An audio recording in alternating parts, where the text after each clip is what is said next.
ಇತಿಹಾಸದಲ್ಲಿ ಆದ ತಪ್ಪು ತಿಳಿಸುತ್ತಾ ನಮ್ಮೆಲ್ಲ ನಾಳೆ ರೂಪಿಸೋ ಋಷಿಗಳೇ.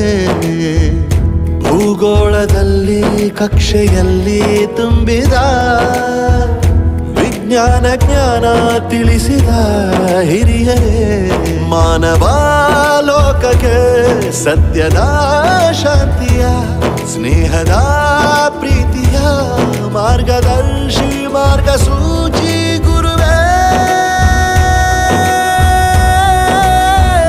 100 ಜನುಮ ಗುರು ಋಣವು ತೀರೋಲ್ಲ. ನಮೋ ನಮ ಗುರುಗಳೇ.